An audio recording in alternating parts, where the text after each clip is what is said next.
What's going on? Zach Adelson here with Daily Edge Sports, bringing you another college football video. Today, going over the Saturday slate for Underdog. Already did a video with some of the morning plays. We're going to do some afternoon and evening plays here. Pretty good slate. We got looked better preseason, but still a good slate. Have LSU, Bama here at night. Have some fun games. Florida State, Clemson looked great for a while. Uh, and yeah, just some other interesting games going on. A&M Missouri will be an interesting game, and yeah, just get some props. Always fun when we have football. A month from now, this will all be gone from us, so we got to enjoy it while we can. It's the best time of year. We've always been saying that, but yeah, let's get on into it. Before we do, let's talk about Daily Edge Sports. Daily Edge Sports will get you all of your pick'em needs, all of your prop needs. Constantly putting out slips, putting out a ton of winning slips, top tools in the game. We have memberships for every level, whether you just want picks, whether you want our tools, whether you want everything. We have it for you. So get on into Daily Edge Sports, one of the best discords in the business. Just a ton of people in there helping each other, supporting each other, putting out picks, putting out plays. So yeah, just a really good place to be. But yeah, let's jump on into some of these plays. Gonna put together a three-man here. Want to start here, Stanford at UNC, two pretty subpar teams. UNC is a 7.5 point favorite here with a 42.5 total. So not a ton of yards on a ton of offense expected here. But I'm going to go down to Kobe Paysor. Um, Dude was really good last year. Probably number two receiver last year. Kind of started slow this year for a while, but it's really picked it up the last three games. You kind of look at where he's at. Four games technically. Didn't do too well against Clemson, but his last four games, he has 24 targets. Last three games, he has 12 catches. Easily gone over this number in every game, sitting at 38.5 receiving yards. It's a really nice spot here. He is getting on with Gio Lopez pretty well. They're kind of connecting, and he's going up against one of the worst pass defenses in the country by far. They are 131st in passing yards allowed per game, which is under 300 yards a game.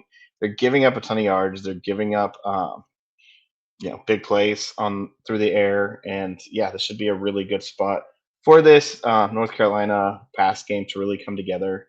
Um, in the last three games, Pacers also had a 23% target share.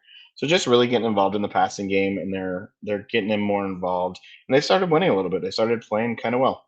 So it's nice to see, I guess, for Bill Belichick. Um, Next place we're going to go here. Going to go to that big game, LSU, Alabama. I'm going to go to right to the top. Ryan Williams, stud freshman last year, having a good season this year.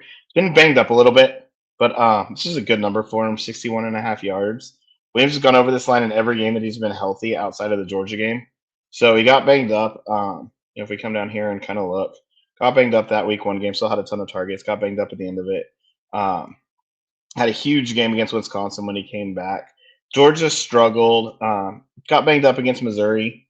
If you look down here at that kind of one target line, outside of that, he just goes over this number. Ton of yards, ton of production. They try to get him involved everywhere. And yeah, just a really good spot, really good place for Ryan Williams. I do think that LSU is going to come out strong. This is their first game without Brian Kelly. They're going to get that post. Um,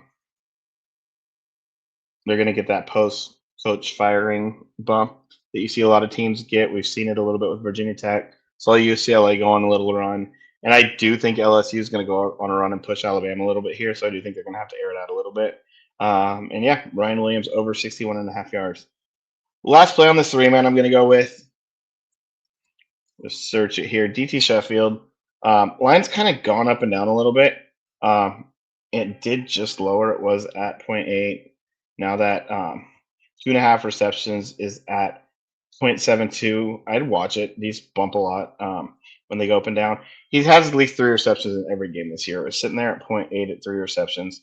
They're not exactly facing a powerhouse in Maryland. He in 4 of the last 5 games, he has at least. He has at least 4 receptions in 5 games. He's gone over this line in every game. You can kind of see what he's done. He's heavily involved in this offense, getting 6 to 8 targets most weeks. That Purdue game, he didn't really need to. They they kind of led from ahead most of the game.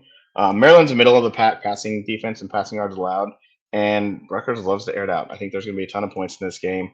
Uh, Rutgers is a 2.5 point favorite with a 56.5 point total. This is a really nice spot for, again, this passing game of this Maryland team. And yeah, I'd keep an eye out for DT Sheffield for that to get a little bump, take that a little bit higher. I also would keep an eye out for some of these fantasy points. Neither site's dropped them yet, so just watching for that. But yeah, that's kind of where we're going at. Just to recap, Kobe Paysor over 38.5 receiving yards, Ryan Williams over 61.5 receiving yards, and DT Sheffield over 2.5 receptions. Hope that you'll have a good weekend. Have a few more videos up, and we'll see y'all soon. Peace.